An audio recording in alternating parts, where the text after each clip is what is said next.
Hey, so you know how Texas A&M is now 6-2 on the year, and they could actually find a way to make it to the college football playoff or at least a New Year's Six Bowl?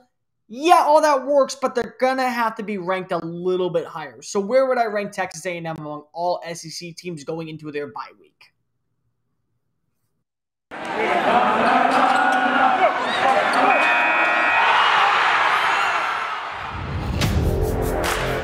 You are Locked On Aggies, your daily podcast on the Texas A&M Aggies, part of the Locked On Podcast Network, your team every day.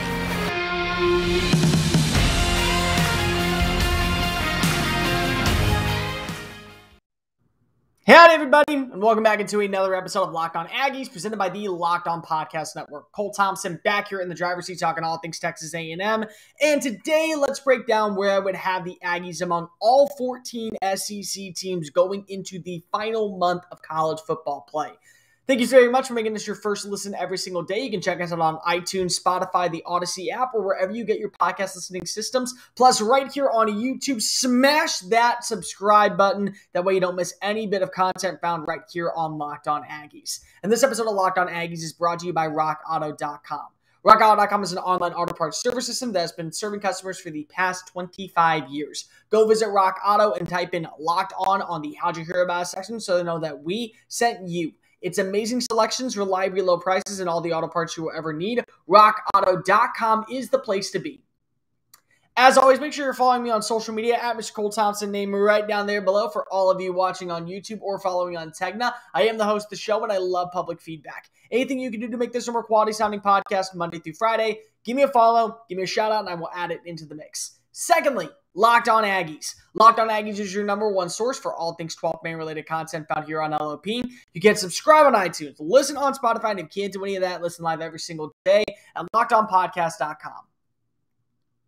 So, Texas A&M, let's just get this out of the way. I do believe that they are a top 5 team inside of conference play. I absolutely believe that. I actually believe that they could be even higher. But the way that this formula is going to work for me is I'm going to break down 10 straight games. They have to win the majority of 10 games. Can Texas A&M win a majority? Because you know what? Any person can lose on a given Saturday. Like, any single person can lose on any given Saturday. Look at what happened to Alabama. Look at what's happened to Auburn. I mean, look around the SEC. Look around the country just in general. Oregon beat up, and I mean beat up on Ohio State. Ohio State actually looks pretty dang good. Clemson could actually win a few more games. They look terrible for most of the time this year. I think that any single time you could beat up on Michigan State, Michigan, they're undefeated, you could see them go into a battle, and that could really decide who wins the Big Ten. I mean, we're going down to the wire when we're talking about analogies such as these. So that is why it's important to preface that. Let's get out some of the easy ones right out of the way. Absolutely, they could beat up on Vanderbilt, 10 out of 10, South Carolina, 10 out of 10, Missouri, 10 out of 10. Let's just go through a few more. I definitely think that they could beat up on Mississippi State, 10 out of 10. I think Tennessee, they would lose a few. Like, they absolutely would lose a few games against Tennessee, maybe 2 or 3. But I think 8 out of 10 is about right. I think 7 out of 10, 6 out of 10, 100%. I think maybe they would lose once to Tennessee. Hendon Hooker is a very, very, very good quarterback. I really like what I've seen from him in his development. I really like what Josh Heupel has done with this offense in Knoxville. But they're not there defensively. They've lost a lot of key pieces. The offensive line is still in a lot of trouble. So there's a lot going on here that I think that you still have to improve on.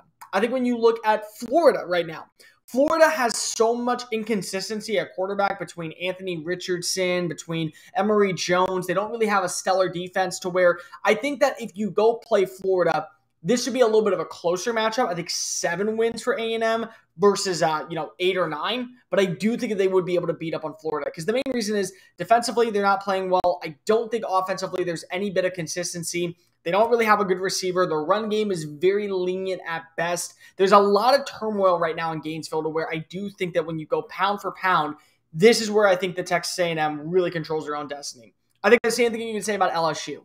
LSU got a big-time win over Florida, and I do think that pound for pound, A&M is better. Offensively, they're moving the ball more efficiently on the ground. Yes, Tyrion Davis-Price has the new record at LSU, but I do think that A&M has 2 really stellar running backs in Devon Achane and in Isaiah Spiller that allowed them to be able to kind of go miss and match with them. Max Johnson, I think, is a better quarterback right now than Zach Calzada. I think the offensive line, though, has improved so much for Texas A&M that their offensive line and protection is so much better than the likes of LSU. So that's 100%. Plus injuries. I mean, like, that's the biggest thing. Damon Demas is healthy. Anaya Smith is healthy. Chase Lane is healthy. Caleb Chapman's back. They're hitting their stride at the right moment. Defensive backs, I really like what I saw from Tyreek Chappelle against South Carolina. I like Jalen Jones. Deuce Harmon's coming along very strong. The defensive backfield is very much loaded. Leon O'Neal, Damani Richardson, Keldrick Harper as that third safety. I even think that you could put Brian Williams out there. They would be successful. There's a lot to really like about where the team is. Eric Young, my bad. Eric Young, not Brian Williams. Eric Young's doing a good job. Defensive line, same thing up front. Tyree Johnson, Fadil Diggs, crap, why am I blanking today? Michael Clemens. I'm blanking on it. That's just how deep the defensive line, though, is for Texas A&M. You're missing Ali Gay. You're missing Derek Stingley. You're missing Eli Ricks, I think is his name. You're missing 2 offensive linemen. You're missing a lot of key pieces. You're missing a linebacker. LSU's not healthy. LSU has nothing to play for. I do think that, of the 2 games between them and Florida, I believe you would see more so success from the likes of Florida, but I do think that LSU would at least win 1 game. But overall, I definitely think that A&M would win against all these teams. Is there anybody else that I think for sure they would beat up against? Right now, no. This is where the conversation goes. Oh, wait, one more. My bad. Mississippi State. The way that Mississippi State has played in other games shows that they're very vulnerable. The way they played against Alabama, if they would have played like that against Texas A&M, and Texas A&M would have been better prepared for the shotgun air raid system, I think they would have won that game by 10 points. I think this is one of those perfect examples where Alabama loses to Texas A&M loses to Mississippi State. Mississippi State would probably beat Alabama once, just like they would probably beat Texas A&M once, just like they probably would beat Auburn and Ole Miss and Arkansas and all these other teams once. They would do it one time, and that would be the end of it. We would not have this discussion anymore. We'd be done afterwards. Like, it would happen just once, and then they would probably fall back into the earth. So that's really what I think of them. So for sure, almost every team in the SEC East, minus Georgia and Kentucky, I think LSU, and I think Mississippi State, they would be able to beat 10 out of 10. Easily, they're all better than where they are. Now comes the question of where do they rank among the stellar teams inside of the SEC. But before we do that, this episode of Locked On Aggies is brought to you by Prize Picks. It's fantasy sports made easy. If you love college football, I got a deal for you. Prize Picks is the leader in college football daily fantasy. It offers more college football props than anything else out there in the world. Star players from Power 5 schools to mid-major programs. So all you got to do is deposit your money, take the over-unders online. So whether you're trying to go with 400 receiving yards in one game, 200 passing yards, 3 or 4 interceptions, take the over, take the under. Use the promo code LOCKEDON to receive a double your bonus with your first deposit. Meaning if you bet $100, you will get $100 back. If you bet $50, you'll get $50 back just for going ahead and using the promo code LOCKEDON. Bets are made super easy. It's in 60 seconds or less, and it's very safe for withdrawals as soon as you want them. So you can either let your money grow or you can take it out right away. Use the promo code LOCKEDON to get a 100% welcome bonus with your very first deposit. And go ahead and visit Prize Picks. Daily sports fantasy made easy.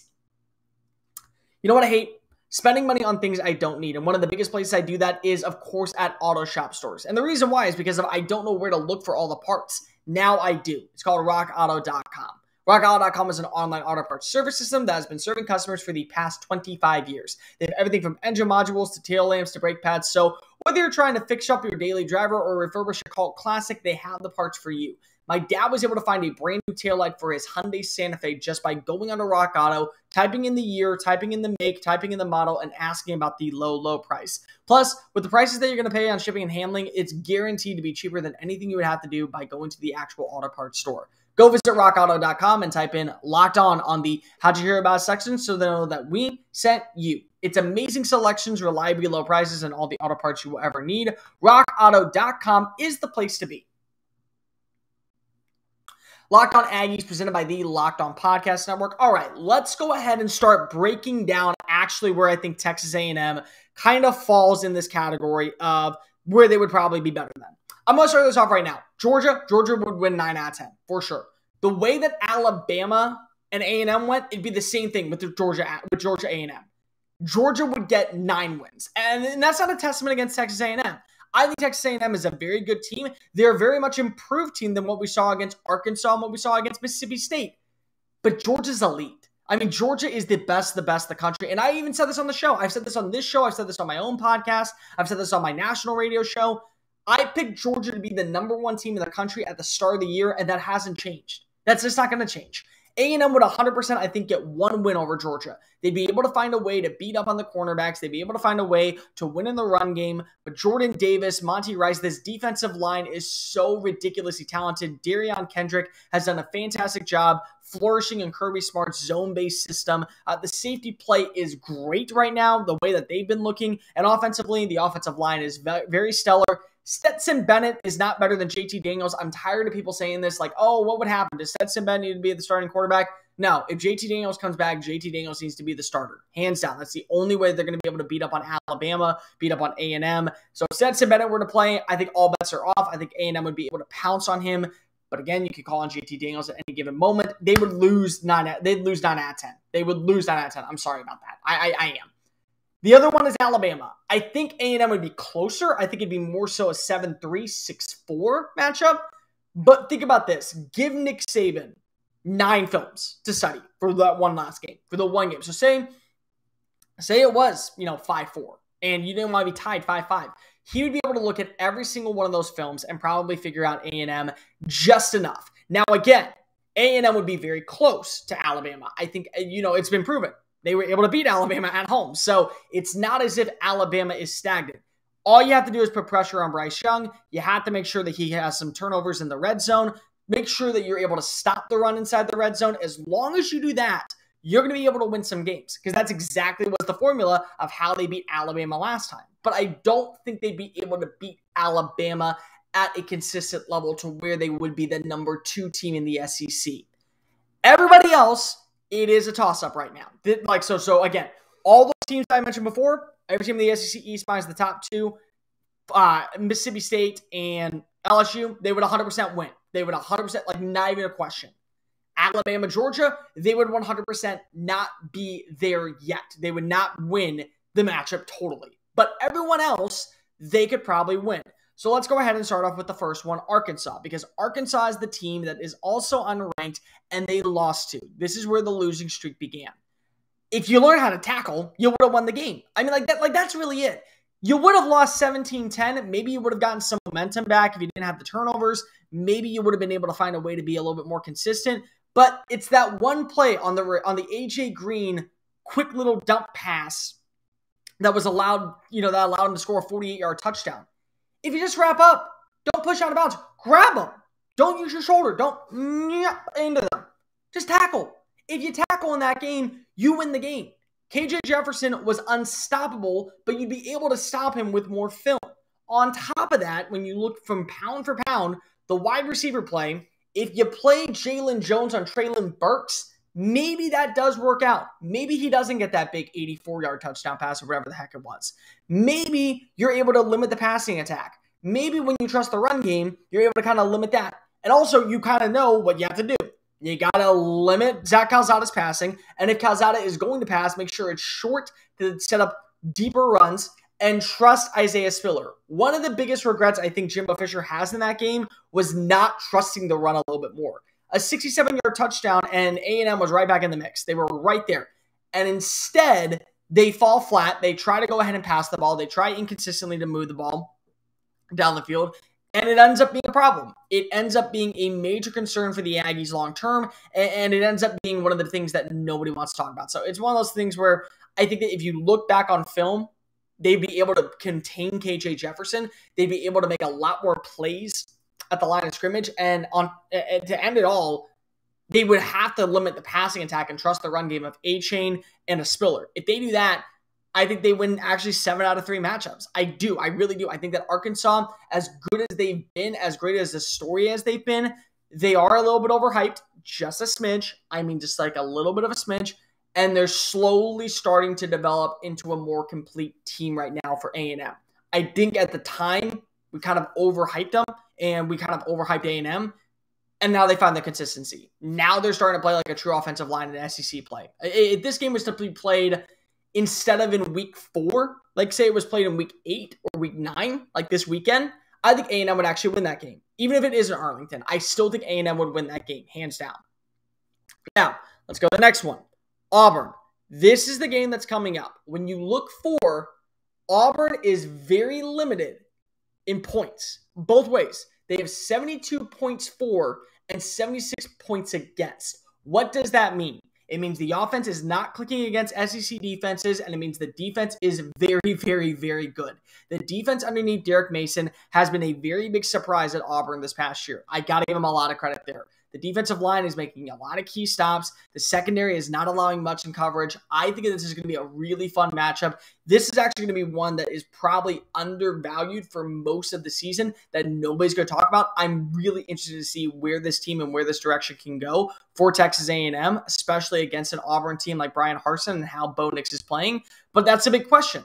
Which Bo Nix are you getting? Are you getting the one that looked really, really good in the past few weeks? Or are you getting the one that has struggled against teams like Georgia State? If it's like against Georgia State, I'm telling you right now, you're going to lose that game. Like, you're going to win that game 10 out of 10. If it's like how he played against Penn State, you probably win, I would go 6 of the matchups. If it's like how he played against LSU, you probably lose. I mean, like, that's the reality of it. I would say right now, A&M, because of the momentum that they have, and also because of the bye week coming up, they should be favored over the likes of Auburn going into Saturday's game. But 10 out of 10, I still would lean A&M, but I'd probably lean a little bit more 6-4. I think that definitely when you look at how their defense plays, if A&M's offense stalls, Auburn has a chance 10 out of 10. But if you can keep Bo Nix contained, not allow Tank Bigsby to run all over you, go ahead and force a couple 3-and-outs, this is actually probably a matchup in favor of A&M. You just have to trust that Calzada can get enough passes off to where Jalen Weidemeyer is making plays in the open field, Anaya Smith is making plays in the open field, and then start running it in the red zone. If you run it in the red zone, you're probably going to be able to at least get a couple of touchdowns. If not, settle for field goals from Seth Small, chip away, and extend that lead just enough at the end. This episode of Locked On Aggies is brought to you by Sweatblock. Now, let me tell you guys, every single morning I work out after my show. I go ahead, I go to the gym, and then I have to go to either Texas A&M practice, Houston Texans practice, Dallas Cowboys practice, wherever I got to go. And I'm always covered in sweat. Because if I live in Texas, it's really hot out here. I mean, it always is hot out here. But now I found a product that does work. Sweatblock is the #1 antiperspirant that works excessive sweat 7 days per week. It's doctor created, doctor recommended, dry shirt guaranteed. If Sweatblock keeps you dry, you will get your money back for free. It's not just armpits, it's chest, it's feet, it's hands, it's backward. Use it anywhere, and I mean literally use it anywhere, and it will keep you dry for up to 48 hours. Use the promo code LOCKEDON at Amazon or CVS to receive 20% of a welcome bonus at sweatblock.com. Use the promo code LOCKEDON on Amazon, on sweatblock.com, or at your local CVS to receive 20% off your very first purchase. Stop the sweat today with Sweatblock. Locked On Aggies, presented by the Locked On Podcast Network. Thank you so much for making us your first listen every single day right here on iTunes, Spotify, YouTube.com, or LockedOnPodcast.com, wherever you get your podcast listening systems. So the two teams I had the most trouble with trying to figure out would they be better than A&M. #1 is Ole Miss. And I'll explain why I think Ole Miss, maybe A&M, is able to have a little bit of consistency. Their defense still has trouble. Like their defense has very much improved. And nobody's going to deny that. Their defense has improved. I want to get that out of the way. From last season when they were one of the FBS worst-ranked defenses in all of college football to now, they have improved. But they're not great. They're still allowing an excessive amount of points. When you look at the points for, points against, they're one of the highest in the league. 135 points for, 136 against. They're a top 10 team right now, but they allowed 50 points against Arkansas. They allowed 40 points against Alabama. They allowed 20 plus points against Tennessee, and they allowed 17 against the likes of LSU. A&M's defense would have to be able to stop Matt Corral. And that's going to be a really fun matchup, is to see how does Corral work without some of his receivers, without an extra running back, with one of his linemen down. How does he work against this A&M defense long enough for them to be able to get enough plays off to be able to win this game? That will be a really fun, interesting matchup in my opinion. The other thing that I'm really interested to see is how would A&M try to dissect beating this Ole Miss defense underneath the direction of DJ Jerkin. So Ole Miss's defense, they are actually pretty good at stopping the run. They're actually really, really, really overvalued in coverage. So I think when you start looking on how this team is kind of built, I really think that you would have to trust the run game. That would be the biggest thing of all. You have to be able to trust the run with Devon Achane, with Isaiah Spiller. If you can do that, maybe get a few passes off towards like the red zone, really attacking the red zone. That would be really interesting. If you can do that, I think that would probably be the best way to do it. So Anaya Smith, Jalen Weidemeyer, Chase Lane, Damon Demas, go ahead and do that. Maybe get 1 or 2 big shots down the field, like a 20-yard gain to Smith, maybe a 35-yard gain to Demas, maybe a 30-yard gain to Caleb Chapman. That's how you would win. I go A&M, but I go A&M 6-4. I think that that's the one where it really matters. Finally, Kentucky. This is the one I had the most trouble with because Kentucky, I don't know really what to make of them. Are they just a good team in the SEC East and would they struggle against SEC West opponents? Or are they a good football team? They really are on the cusp of being a top 10 team in college football this year. And that's a big testament to what Liam Cohen has done. That's a big testament of what Will Levis has done. That's a big testament of how they utilize the offense. But what's funny is the way that Liam Cohen offense works is you trust the run to get the passing attack going. Or no, switch that. You trust the passing attack, and then when all else fails, trust the run. So if A&M were to play like they did against Alabama, I think Will Levis would be in trouble to where they would have to trust Chris Rodriguez to run the football.